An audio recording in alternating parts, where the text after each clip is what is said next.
Hello everyone. So today we are going to discuss about high altitude physiology. As we move towards high altitude, the different symptoms are seen in our body.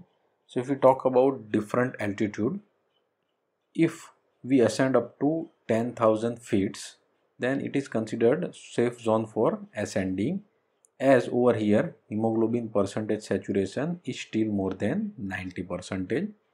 If we ascend above 10,000 feet, then signs of mild hypoxia are seen and certain CNS symptoms like decrease in visual acuity at night, loss of appetite, nausea, vomiting and insomnia are seen. This is mainly seen due to cerebral edema and alkalosis. If we ascend at 15,000 feet, then signs of moderate hypoxia are seen and CNS symptoms like alcoholic intoxication, increase in pulse, increase in blood pressure and hyperventilations are seen. If we ascend around 20,000 feet, over here the barometric pressure it becomes half and partial pressure of oxygen in atmosphere it is also less than half.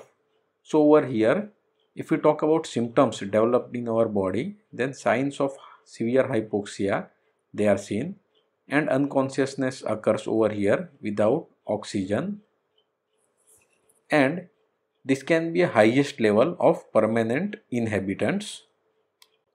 If we ascend around 25,000 feet, then over here there is critical level of survival and coma and death may occur without oxygen. If we ascend around 30,000 feet, then death occurs even with oxygen.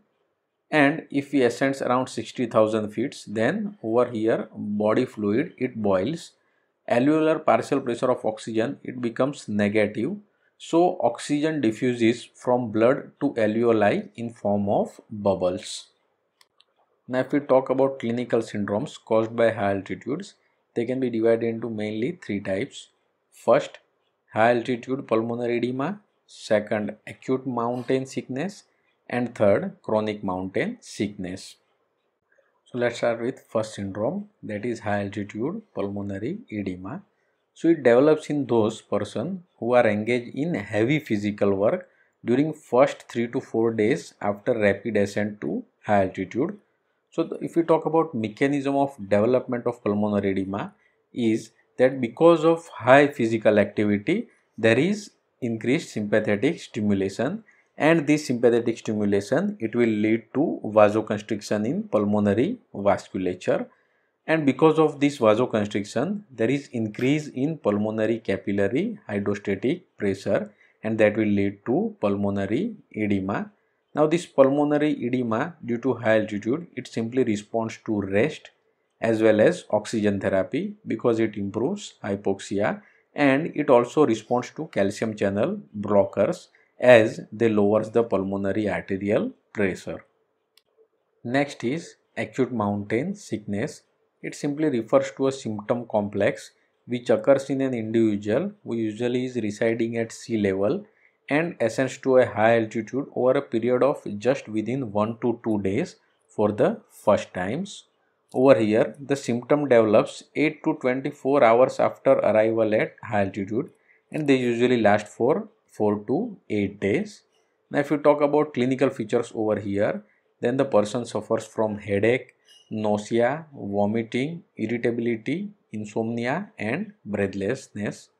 The main cause for all these clinical features it is mainly due to cerebral edema, and this cerebral edema it is seen due to decreased partial pressure of oxygen which leads to dilatation of cerebral vasculature and increased blood flow that leads finally to cerebral edema, and also because of alkalosis which is seen mainly due to hyperventilation which wash out more amount of carbon dioxide. Next is chronic mountain sickness.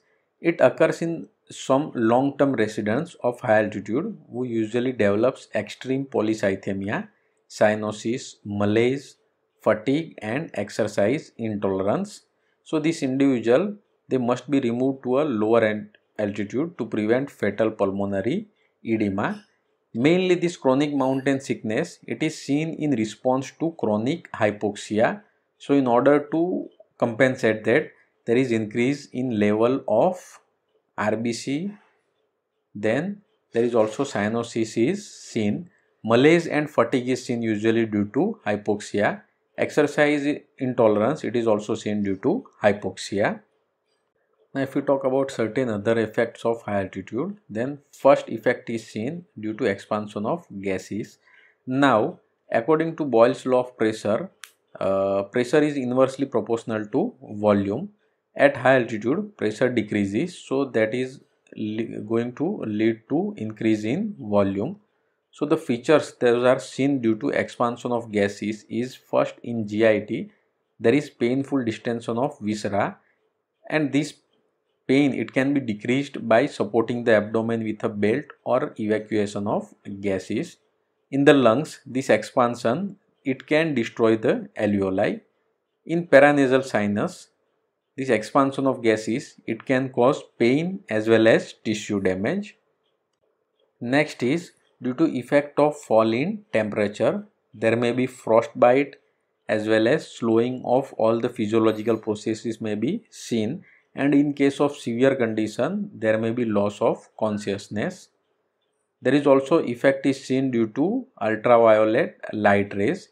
It may cause skin irritation as well as retinal damage. Now, when we move to high altitude, there is chronic hypoxia. So, our body it gives certain physiological compensatory responses to this hypoxia, and those main responses first is accommodation and second is acclimatization. Now, this is kind of important for examination purpose in theory as well as practical. So, let's discuss this one by one. So let's first discuss about accommodation. So this accommodation, it is immediate reflex adjustment of the respiratory and cardiovascular system to hypoxia. So first, there is development of hyperventilation and tachycardia. It is mainly due to stimulation of peripheral chemoreceptors by low partial pressure of oxygen. Second is there is increase in 2,3-diphosphoglyceride. So it raises the P50 of the hemoglobin, which helps to maintain tissue partial pressure of oxygen. Next is acclimatization. So it is changes in the body tissue that is in the response to long-term exposure to hypoxia. Accommodation is seen as a reflex, that is sudden response, and acclimatization, that is long-term process. So first is over here there is increase in RBC count. It is mainly due to release of renal erythropoietic factor. This is secreted in response to hypoxia. So increase RBC count, it will lead to certain benefits, like first there will be increase in hemoglobin concentration, there will be increase in hematocrit, there will be increase in blood volume. So these changes they will allow each unit of blood to carry additional oxygen, which compensate for the decreased oxygen tension. Now next is increased pulmonary ventilation. Now in previous lectures, as we have discussed regulation of respiration, we know that effect of carbon dioxide is more potent in acute condition, while in case of chronic condition this effect is mainly nullified because of renal compensation. So chronic hypoxia it leads to increase in ventilation more, but after few days. Next is certain cardiovascular changes are seen. So hypoxia it stimulates peripheral chemoreceptors, which in turn stimulates vasomotor center, and that causes increase in heart rate as well as force of contraction of heart as well as cardiac output and blood pressure. But later on all these parameters they decreases and return back to normal once the oxygen supply to the tissue becomes normal. Next is pulmonary hypertension is seen. It mainly occurs due to secondary response to the generalized hypoxic pulmonary vasoconstriction. Next is there is increase in total lung capacity as well as diffusing capacity of the lungs. Now the diffusion capacity it increases mainly due to increase in surface area of the respiratory membrane. There is also increased capillary blood volume which will expand capillaries, and this will increase ventilation, and that will expand alveolar membrane. Next is cellular and tissue acclimatization. There is increase in oxidative enzyme concentration that will generate more ATP, and there is increased mitochondrial density within this cell. So these are the different response to hypoxia given by our body in physiological condition.